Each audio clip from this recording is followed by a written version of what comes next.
Hello! There we go. My sound is on now. Hello. It is I, Distracted Elf. Welcome once again to a fine old GM stream. Today's plans. Let me run down for you. So, we have tomorrow the session 0 of the campaign. I'm very excited about that. I'm very hype about that. Where we're going to be introducing our players to the world. We're going to be talking about Vote with them and stuff and like trying to get them on the track for character creation. We're going to talk about their characters' relations to each other, and we're going to talk about their characters' relations to the world and all that fun stuff. We're going to go over our safety tools and, you know, all the good stuff tomorrow, 1 p.m. PST. But for today's job as a GM is to make my game player accessible.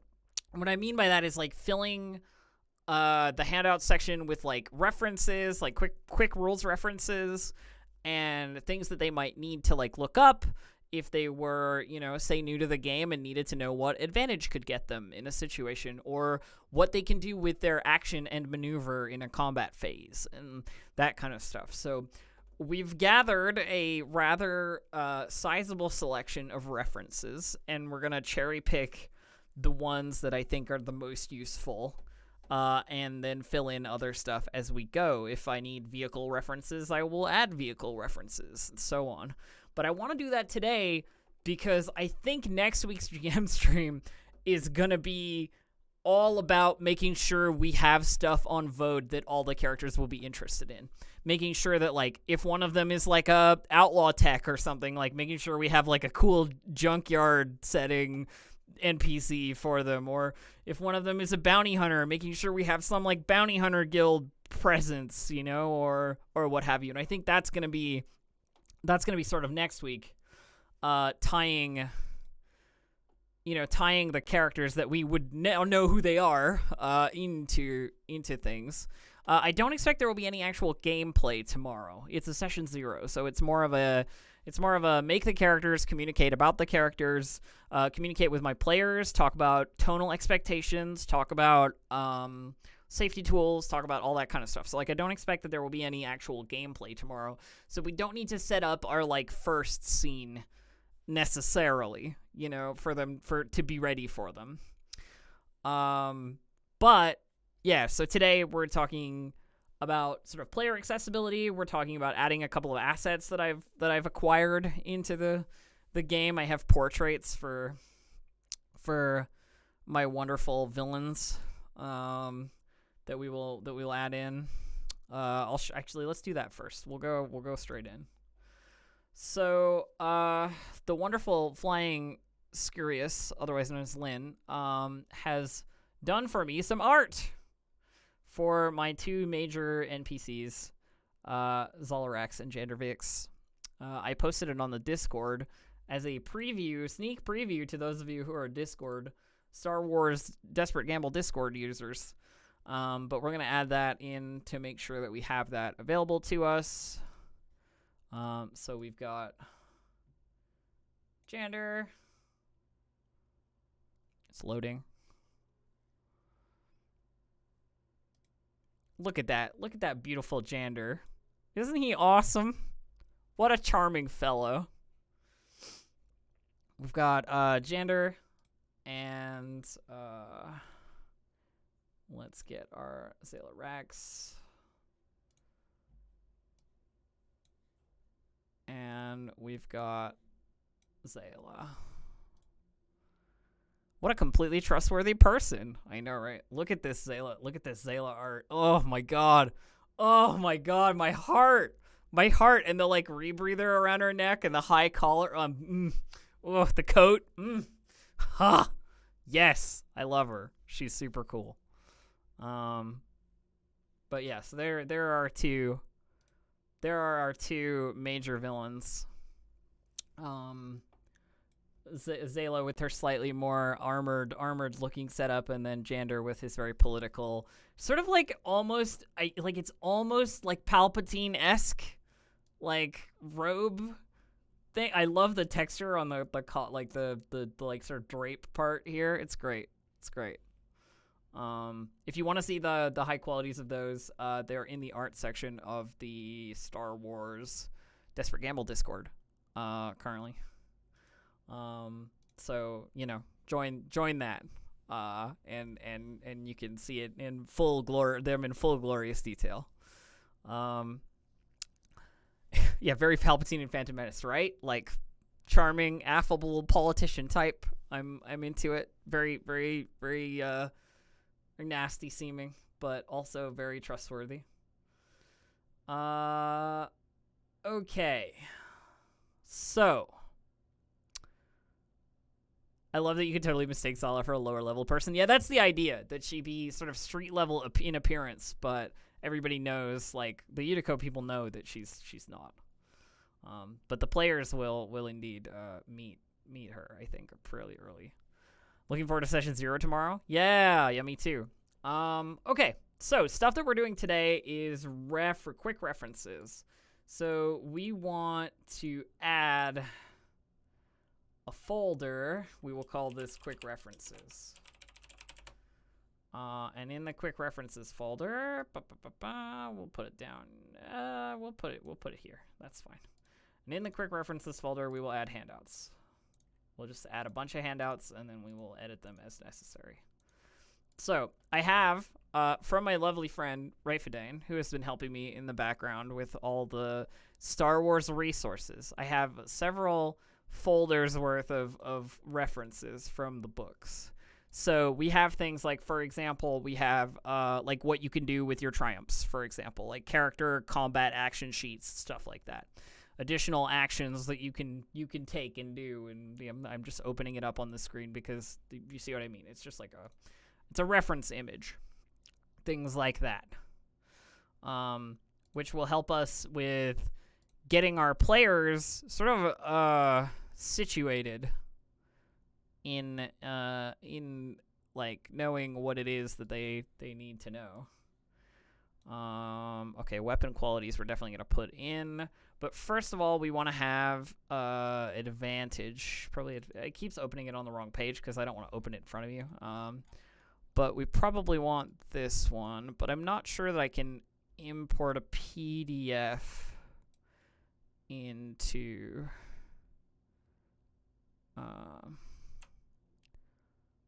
so what we're going to do is we're going to take a screenshot of it.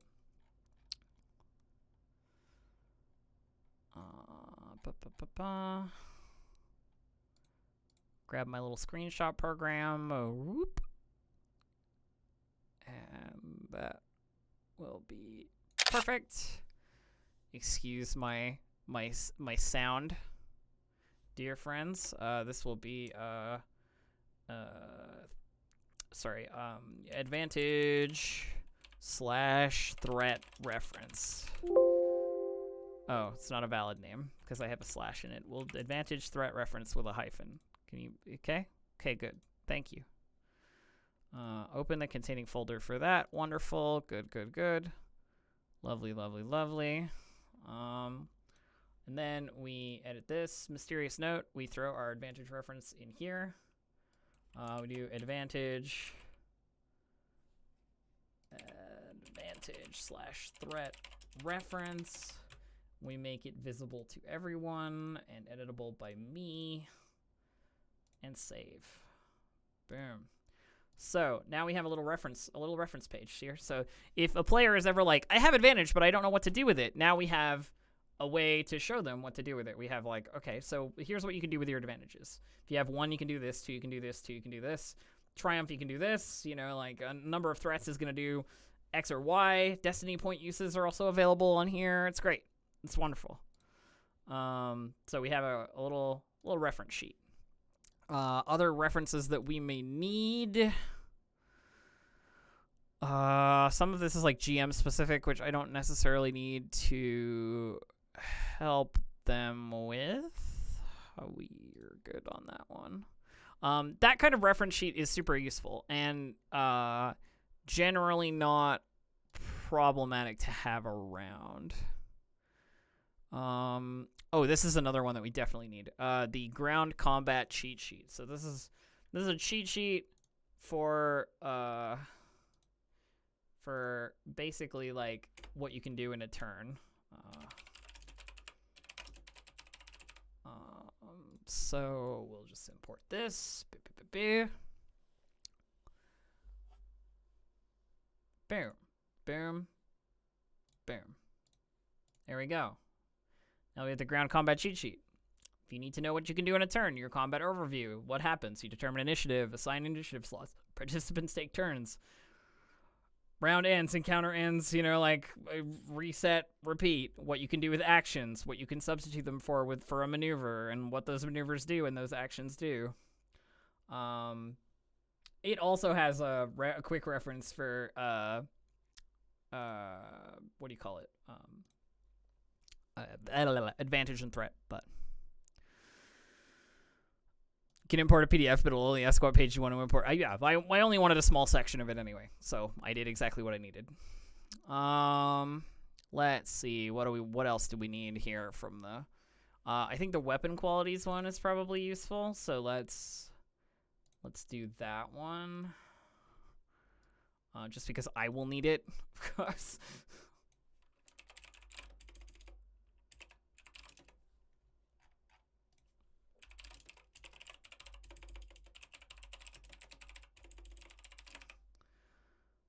Weapon qualities reference to allow us to see what various weapon qualities mean. You know, stuff like slow firing after using must wait a number of rounds equal to rating before using again. So if it's like slow firing 2, you can only shoot it and then you have to wait. So it's good times. Ranges is a good call. I have a thing for that. Let me just pop that one open.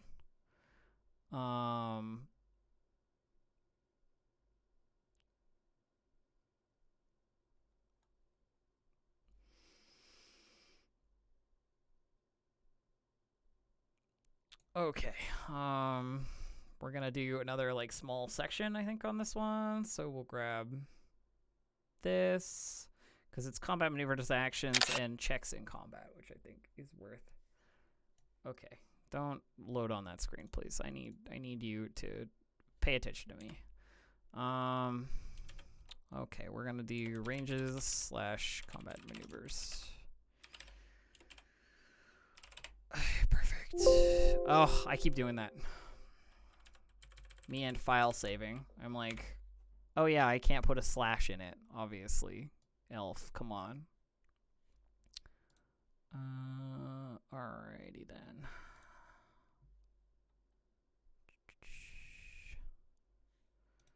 Let's grab that. Edit this note.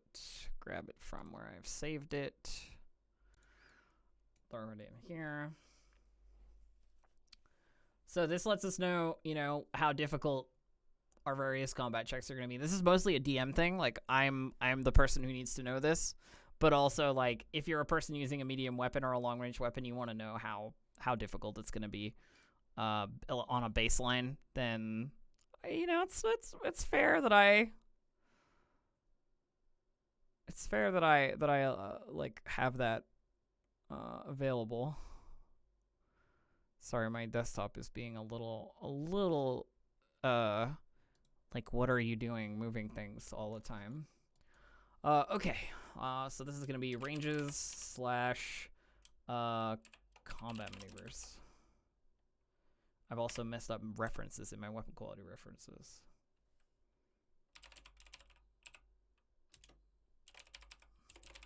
And combat maneuvers particularly because aiming or assisting or a guarded stance, like these kinds of things, like knowing what those do is helpful. Dropping prone, that kind of stuff. Sort of helpful. I need to edit this so that it doesn't say references and instead says references. Wonderful. Excuse me. We're going to put this one further down the list. What else? What else do we want?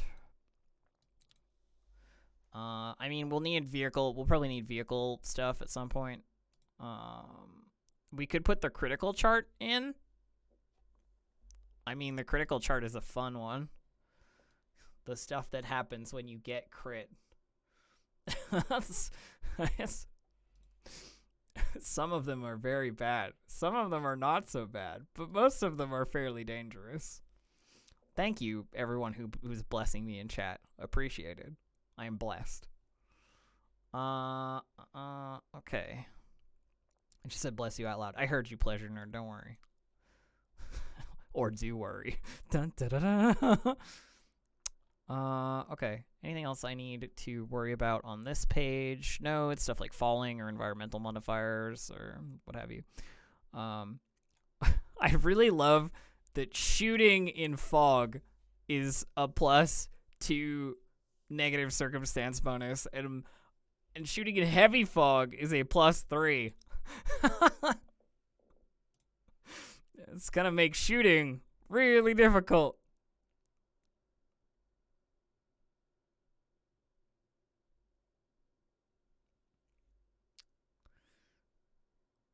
Fun fights on Vode.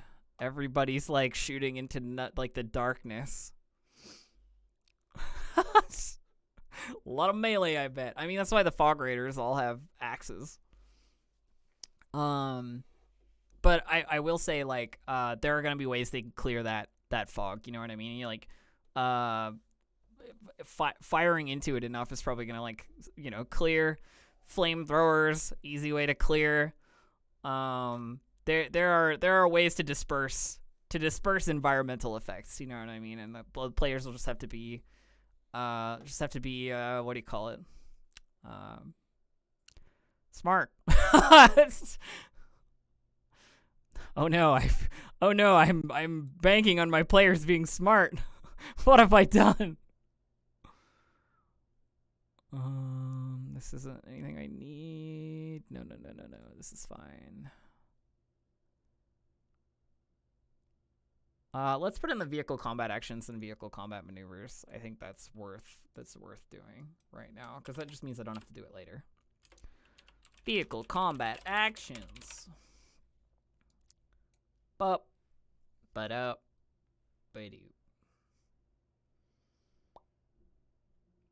Things you can do in a vehicle as an action.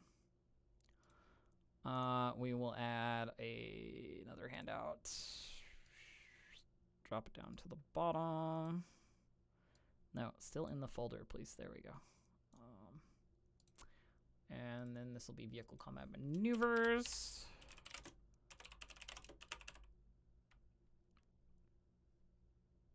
The word maneuver always trips me up, and I'm like, how do I spell it? I take a second.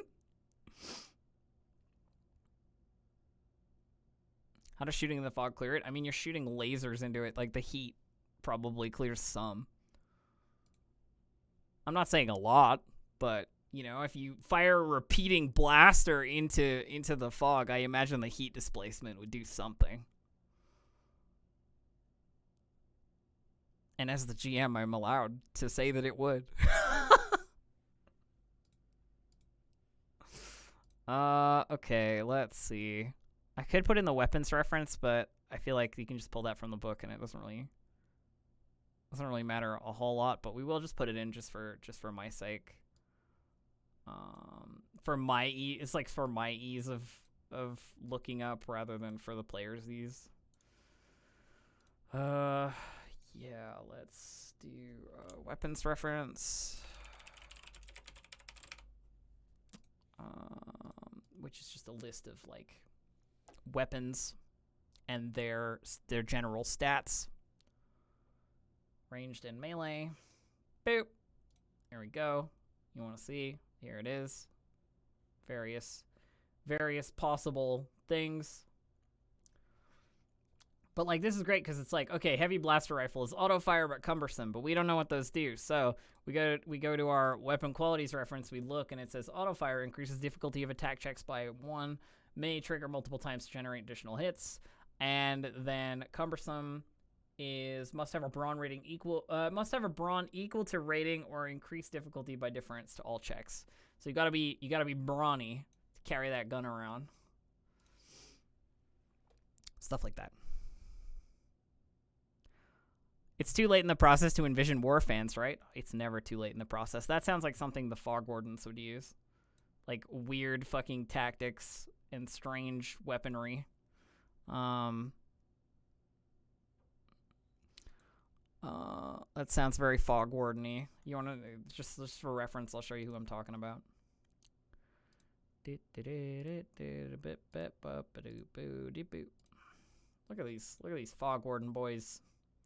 Don't they look like the kind of people who would use giant war fans to push away sections of fog? They do. They super do. They also have cool flare-tipped vibro axes. Very awesome. These are things that the Discord, by the way, came up with. Like, the Fog Wardens are entirely a fabrication of, I believe, butt prints, and I just like stole them, and I'm using them. You know, so like the Discord has a lot of fun engagement in regards to that. We make things together, and I sometimes pull things, I sometimes don't, I sometimes modify them, but like mostly we want to work together to like make cool things for the campaign. Vodian Rancors. Oh, I should add the Vodian Rancors to the wildlife. Yeah, let's do that. Let's do that right now. Vodian Rancors are a thing that came up while we were talking about wildlife.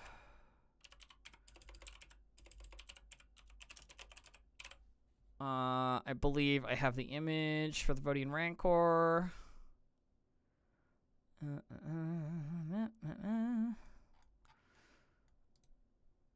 Are they sentient Rancors like on Dathomir?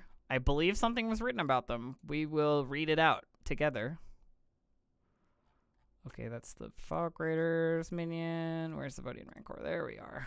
Open the original of this. Don't open it over there. Come on. Fucking... This is me just not knowing why my computer does things more than anything else. Grab our Vodian Rancor. Bam. Vodian Rancor. Nemesis level badness. They have Silhouette 3, so they're fairly large. They have a sweep attack, where they can spend Triumph on a successful brawl check to hit the target as well as anyone engaged with the target. They also have Toxic Musk. The Rancor exudes a horrible musk that can make any living thing that's not a Vodian Rancor feel ill. All creatures within short range of the Rancor must succeed an average 2 challenge die resilience skill check or gain the Disorient 3 condition. And I believe they were described as, let me just pull the Discord. Rafidane has described them as the Rancors of Vode have been both adapted to and been changed by the harsh environments of Vode. Vodian Rancors remain carnivores, but have added some of the plant's fungal vegetation to their diet, giving Vodian Rancors the resistance to the toxins of the planet like fung lung. However, because of this dietary change, Vodian Rancors are a little smaller in size than the more common versions of the species, though still quite intimidating. Along with their prodigious strength and wicked claws, Rancors of Vode exude a toxic musk, which often disorients and sickens those around them. Unlike the more common varieties of Rancors, this musk makes Vodian Rancors too toxic to become gladiatorial opponents or pets, as many crime lords seem to like. One of the scariest rumors the locals whisper about is these hulking beasts is the natural ability to swim. Thank the force, they stay mostly in the deep jungle. So they're like kind of useless as pit creatures or you know, like pets or whatever, because they have that like gross smell that is like enough to disorient people. But yeah, they are mostly deep Vodian jungle secrets. Who brought Rancors to Vode in the first place? You know, some idiot crime boss or something brought his pet, you know, Rancors, and they just like escaped into the wilderness when he was killed by some local wildlife or something, and they thrived. You know, it was something like that. Some like, we brought bunny rabbits over and they just survived, or we brought, you know, criminals over and they just survived. We brought camels over, you know, like this kind of stuff, like where like the harsh environment is supposed to kill them, but then it doesn't. Do you want rancors? This is how we get rancors. We brought humans over. They survived. Freaking goddamn. Humans are everywhere. Okay, cool. Well, I wanted to add that because I definitely wanted that in my assortment. Oh, right. Quick references. Back to our quick references. We got to make sure that the players can see all of these. So we're just going to make sure that they are in everybody's journals from the beginning. I could probably just click show to players and it would show people, but I want to make sure, because there are some of my players who still haven't joined the game. Players. I want to make sure that I don't have to do that one at once, so we're just going to put all, so that when they join, they will also be able to see it.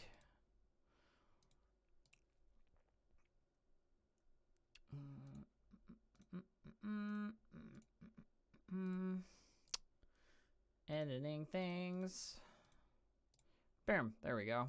Now they can see all the references.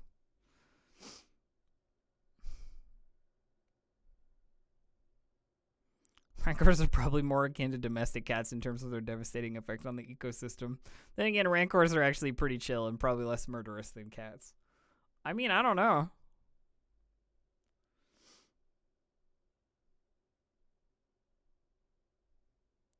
Also, this dice pool section needs to be... I can't move it. Okay, it'll be there. It's fine.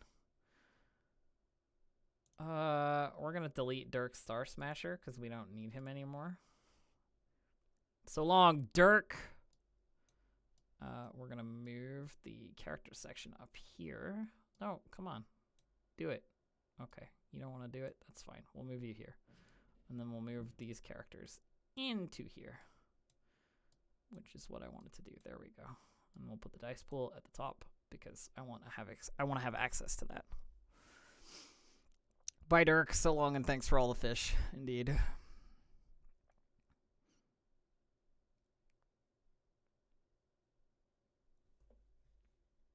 Dirk will live on in Langler's song. Oh my god, I have to talk about that. Okay, so one of the things to come out of our Discord conversations are rollable tables. Okay? And Butt Prince made a D100 rollable table. Hang on, let me grab it. It is the greatest. Made a D100 rollable table of songs our lounge lizard frog singer sings at the old Madame Harani's House of Pleasures. It's a D100. Look at all of this. Look at it all. There's so many. It's so good. It's so cool. Stuff like Slime Slipper Slide and Blue Shrooms and a hop, skip, and a hop. I don't need teeth to chew you out. What was one of my favorites is where is it? Heartbreaker Thermal Detonator. Like, it's so awesome.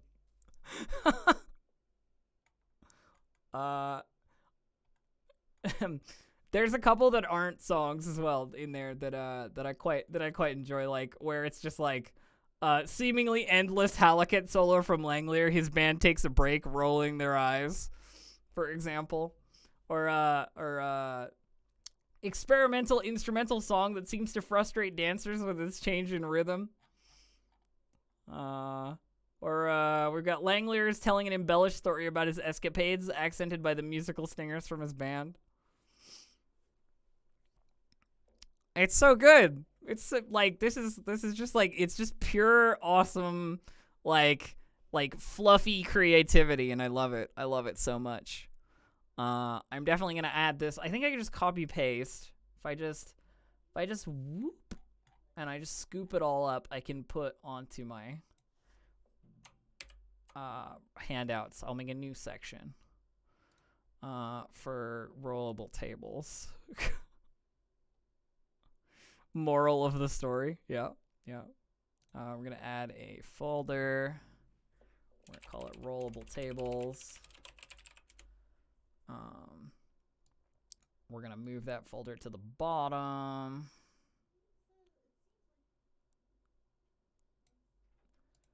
And then we're going to add a handout. And then in the text section, we're going to copy paste. Boom. Boom. There we go. Got what is Langolier singing? D100 rollable table. What is Langolier? What is Langolier singing?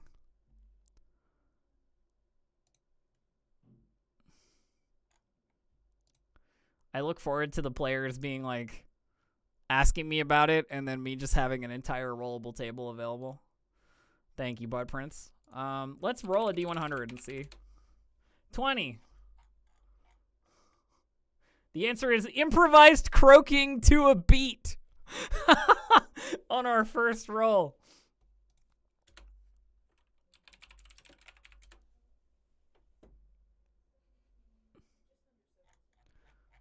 Improvised croaking to a beat, and then the next one would be my old spaceship mates, a pirate space shanty cover, 86. You can't see my deepest roll because of the way that the overlay is set up, which is as much my mistake as anybody's, but doesn't matter. Doesn't matter too much right now. Cool. Added that. Love it. The other thing people were looking at on the rollable tables was some Vodian wilderness traveling stuff, which I think is great.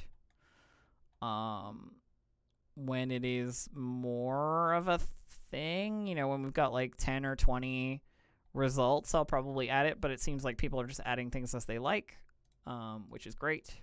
I would love to have some like random Vodian travel problems that I can roll up. Maybe I'll write some. Maybe I'll write them myself if I must. Just farming out all the creative work to the Discord. I'm only joking, obviously. Okay, so we've got our reference sheets, which was the main thing I wanted to get done today, to make sure that like when the players looked at stuff, they would have available references. The other thing I'm gonna need to do is, and this isn't a Roll20 specific thing, but one of the things I'm going to need to do is create images with Ogdudes. So Ogdudes character generator is a wonderful character generator program that you can use for the Star Wars Edge of the Empire system. I need to make talent tree references using it so that I have those talent trees available to give to the players when they choose what class they want to play. But that's probably something I need to do off of stream. Just because the only thing that Roll20's character sheet for this game, these character sheets here, doesn't do very well is the talents. Because the talent trees can't really be imported, in a way that Roll20 can show very well. So you kind of need to track your talent tree stuff to the side and write it down. And note it in, a part of your sheet that has some open, ability to write in, basically. If we go to character info, there's a lot of boxes and stuff you can use for that other, for example. It's great. But that's something that I need to do so that the players will have the talent trees that they need. They all have the book themselves, so they can see the talent trees if they pick them. But I'd love to be able to give them a quick reference to their talent tree. Yeah. So I'll do that probably in after. Because it requires a lot of me messing around with other stuff. Okay. Anything else that I need to see to immediately reference-wise? Let's look through the references just real quick. The other references that I have. We can put the critical chart in there. Why not? Why not indeed add the critical chart in there just for fun? Okay. We're going to do character crit 0 to 90.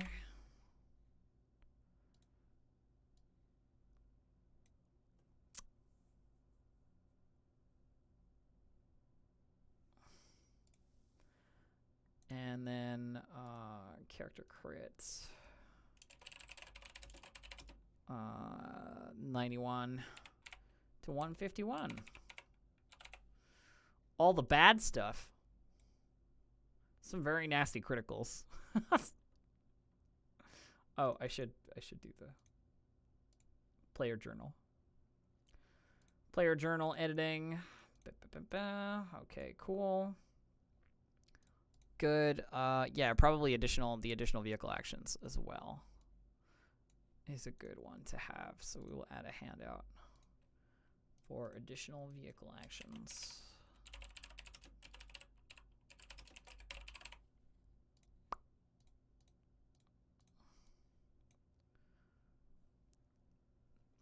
Now, I want to state that I own a book that has all of these references in it. You know what I mean? Like this information exists in a book that I own. But this is just so that like it is convenient for the players and myself to look at it during the game. Like it's just to make it easier. Basically, like if I wanted to look this stuff up, I just lean down here. Boom, we have a book. But the idea is that we're trying to make it, you know, Roll20 friendly. As much as possible. I want to look at the bad crits just because I want to look at them. We've got the old permanently lost limb here in 101 to 105. It's good. It's a good time. We've got the blinded crit. Yeah. Staggered. And then like way down here we've got the dying stuff. 151 plus is complete obliterated death. Wow, that's harsh. It's pretty harsh. Makes it fast so the session isn't 8 hours because of 6 of those we're looking for the right page of the rules. Yeah, exactly.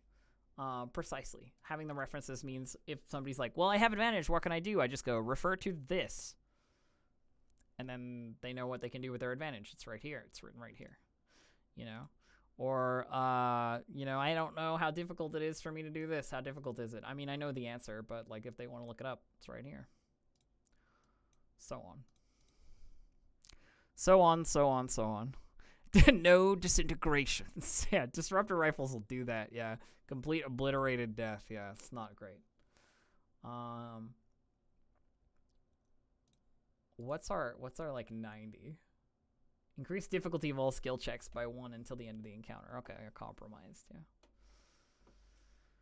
yeah. I also like the way that healing works in this game, and this is just an aside. The way that stim packs work in particular is really, really cool to me. I may be in a minority, but it is. You can use as many stim packs as you want, basically. But during the same day, the effectiveness of those stim packs is reduced each time you use it. So the first time you use a stim pack, you heal 5 hit points. But the second time you use one, you heal 4. And the third time you use one, you heal 3. And so on, so on, so on until you're healing 0. So like you can't stim pack heal tank your way through a fight. It's like not possible because eventually it won't work. But it is a really good stopgap for, like, oh shit, I'm in trouble, you know? It doesn't sort of take away the urgency. In fact, it sort of increases the urgency because you know that you're not going to be able to just, like, keep healing. Force healing screws with it a bit, yeah, but nobody's going to have force healing. Nobody in our starting situation is going to have that.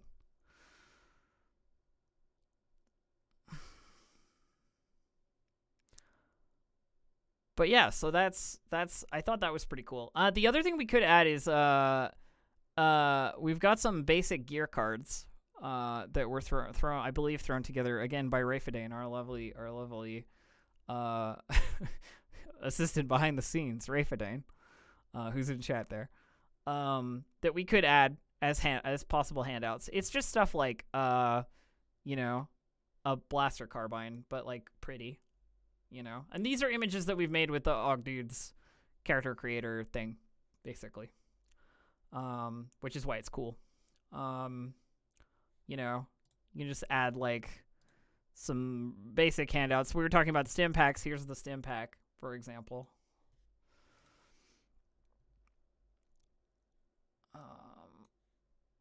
So on. We have like some of those stuff. Are we doing beginning level or starting at night level? We're doing beginning level. This is the first time that I have run Edge of the Empire as well as really played it. You know what I mean? So I'm trying to play from the perspective of a GM who is also like learning during the process. I don't purport myself as an expert on the system, and that's one of the reasons that we have like a wonderful Discord full of cool people who are like being creative and making things and helping me with references and rules and so forth. It's great. It's very helpful. But it's a system that like I feel like I fairly well understand at this point, and can run and explain. So yeah, it's that's kind of the setup. We've got our session 0 tomorrow. Tomorrow at 1 p.m., friends. I'm both excited and incredibly nervous, but I'm there. Oh, something I should mention. Let's just go back to the talking screen because I don't have anything I want to. Let's go over here. Something I should mention. Cast list situation, because I know it's been a little bit vague. This is an incredibly late announcement given that our session 0 is tomorrow. But we had some shuffles in the cast for the show because Aabria, my usual co-GM, is rather busy during Thursdays and Fridays for the next little while. So she has had to step back from doing Star Wars stuff with us during this period. She's still going to join me for GM streams when she can, and we're going to work on like the producing side of things together. But she's not going to be a player for the game.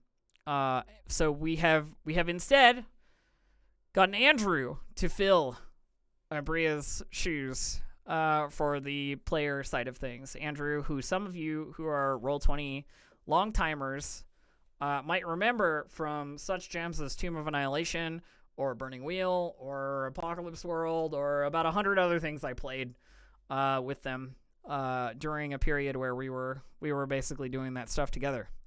So yeah, Andrew has agreed to join the cast for the wonderful Star Wars Desperate Gamble stream.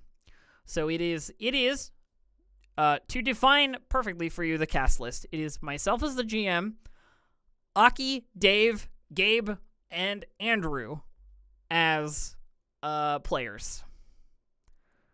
That is what I know. That is what we have done. And this all happened a little bit late in the process because it was like one of those things where Aabria's situation sort of changed very close to our release date. So there was a lot of like me panicking about it, which is why there haven't been like very many announcements or anything about it, because it's just been me trying to like organize everything behind the scenes as much as possible. Majority non-binary players. Yeah, we have three non-binary players, so it's pretty great. With Gabe and I taking up the binary positions.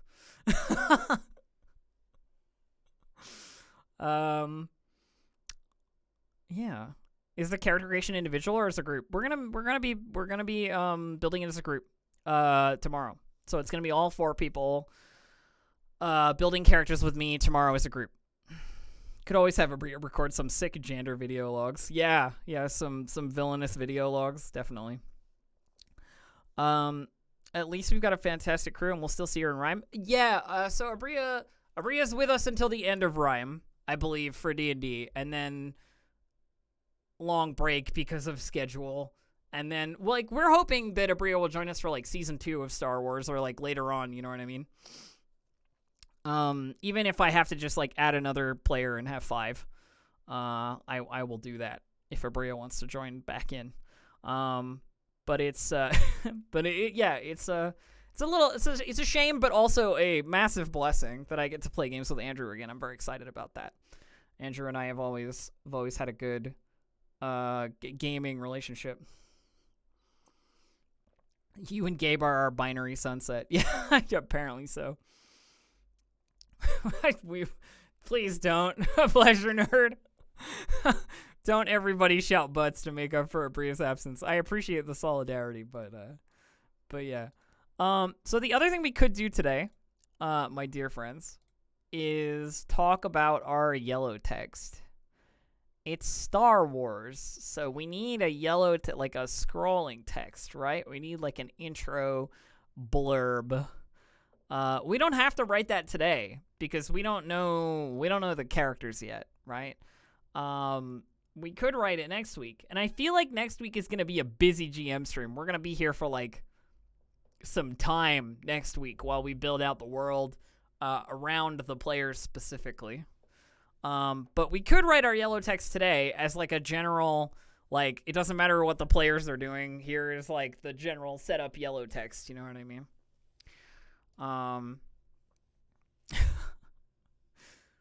Do I have a kazoo for the opening blare? Unfortunately not, but I do have the ability to just like hum it into my microphone, which is what I did for that one trailer that our Roll20 community manager has decreed that I should put into the opening like scroll of this show. Yeah, a galaxy in turmoil. Yeah.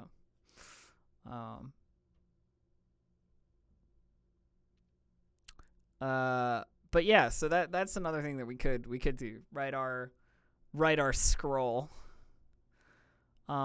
Which would be the sort of like base setup for the campaign. Some stuff about like the Imperial Remnant retreating to their strongholds and fortresses. A lot of the galaxy in sort of an upheaval. And here on Vode, Utico has seized most control of the planet. I'm just trying to think of like my general tone of this scroll. My point form.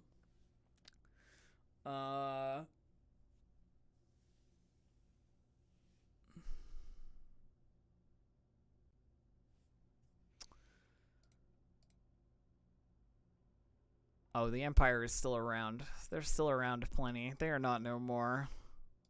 That would be a lie. Lying lie.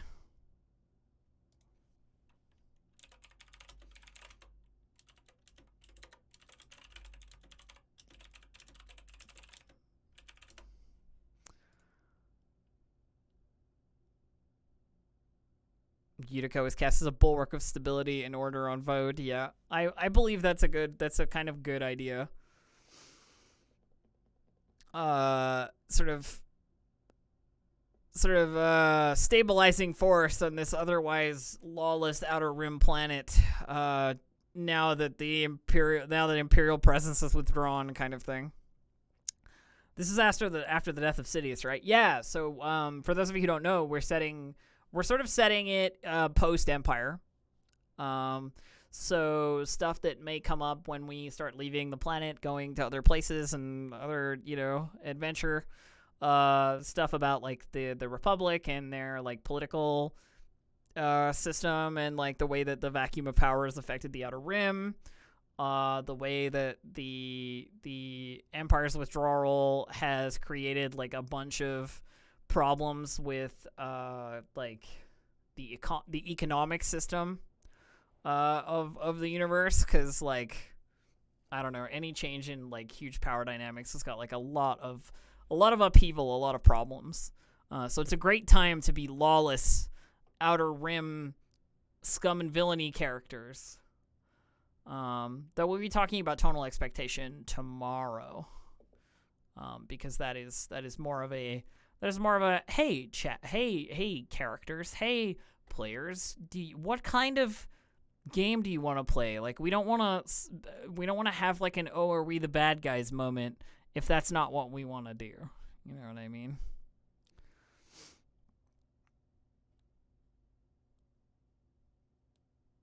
Logue hitting us up with like a full scroll. Holy shit. Well done, Logue. I like it.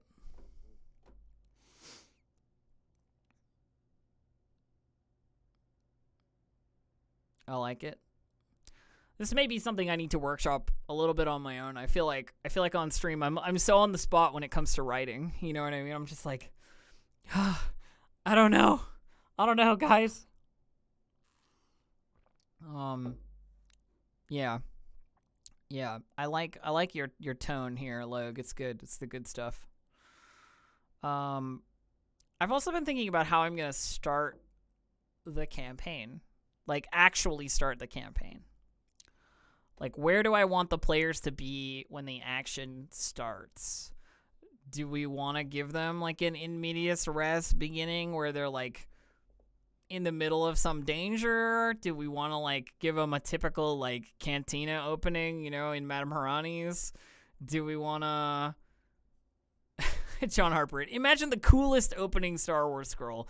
And then the camera, after the scroll disappears, the camera in the stars peels down onto a purple blue planet, and that's Vode.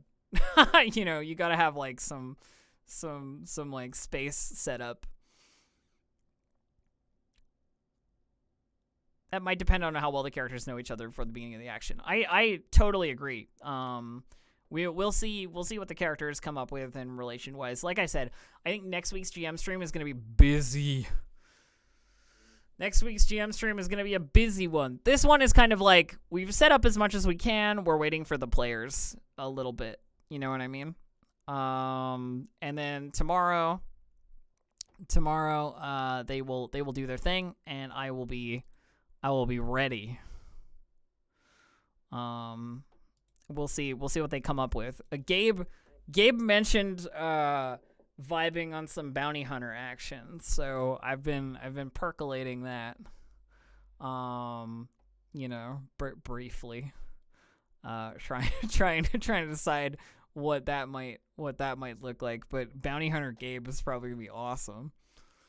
But none of that's set in stone. It'll be set in stone tomorrow when they make the characters. I'm sure Andrew will throw me a loop. Almost for sure they'll make something that I wasn't expecting. Dave has been agonizing over whether to be a droid or not. Because on the one hand, they know that chat expects them to be a droid, but they also want to be a droid, but they also don't want to conform to the stereotype of what chat wants. You know what I mean? It's like they want it, but they also don't want to do the thing that everybody thinks they will do. It's been funny trying to talk that one through. And then Aki, I'm not sure what Aki will go for. Aki is a wild card for me. I wonder, my real takeaway will be, I wonder how combat focused the party will be. Like how statistically combat relevant many of the party members will be. Not to say that combat is the be all end all, and there are lots of ways that non-combat characters can participate in combat, but it changes the tone of the campaign. You know what I mean? In ways, one way or the other. Like, are we guns blazing, or are we, you know, diplomatic politicos, like, kind of thing? Like, it's a whole thing. I'm also looking forward to the obligations portion and figuring out what each character is obligated by. Basically, I'm just looking forward to talking about the characters. I've got all the quick references. We're good. We've added Vodian Rancors to the wildlife. We've got the Langler Galloway rollable table. I feel like we're rocking, and I just need to wait until tomorrow. For species, are you only allowing the ones in the EOT ebook? No, I have opened up species to anything in Star Wars that you want to play. If you know a thing in Star Wars, and you're like, I want to be one of those guys, then even if it doesn't exist, which I'm sure it does, because there are a lot of species out there, I will write it if I have to.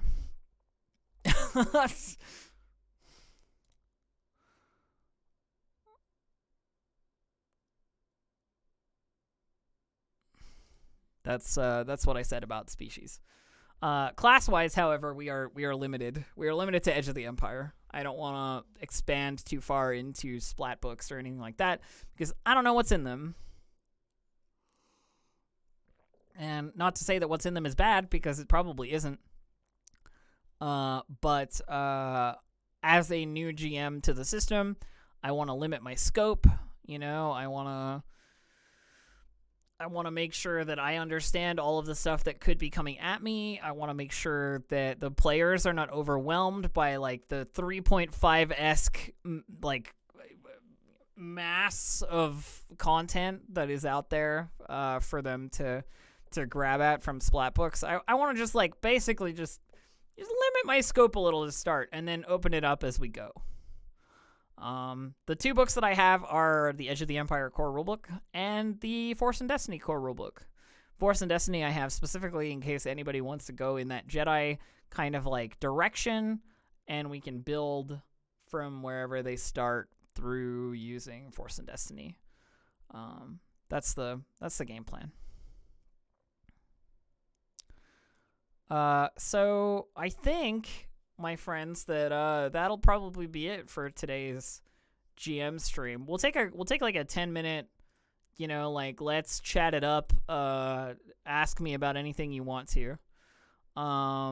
Before we roll it into a proper close. But if there's nothing directly, we'll just remain excited for tomorrow. And join me again with the players to make their characters on the first episode of the actual campaign, or the session 0 of the actual campaign. Yeah.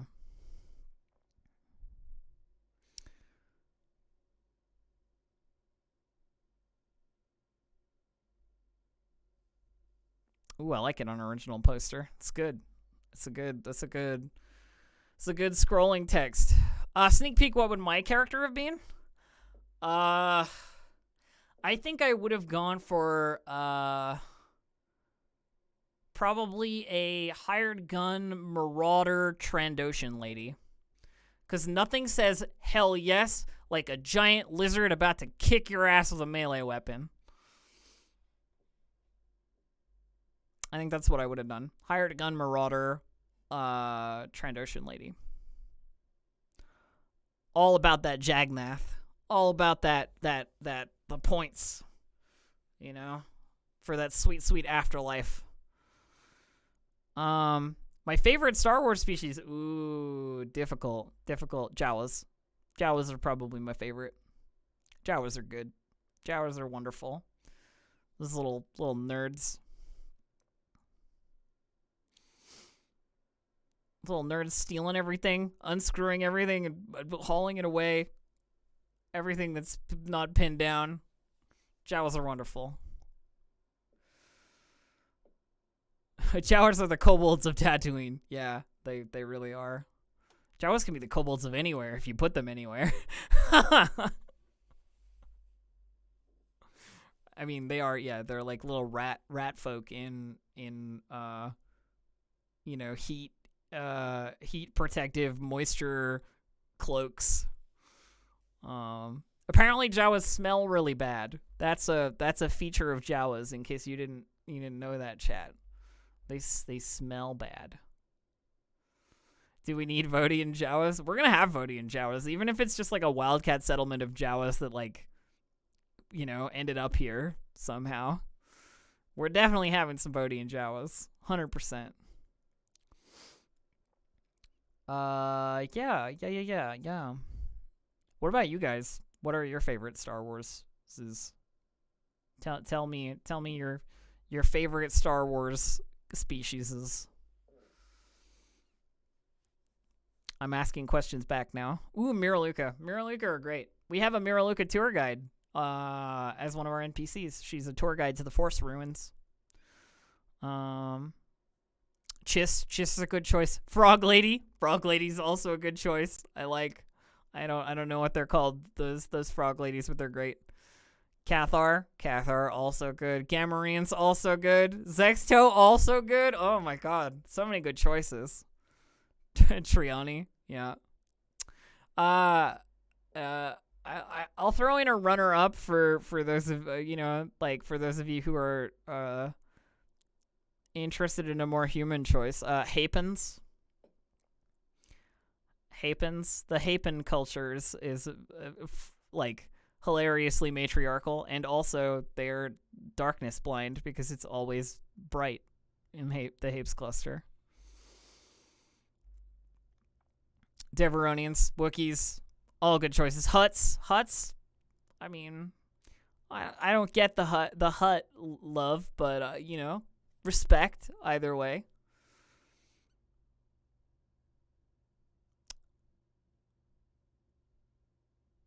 It's always sunny in the cluster. Yeah.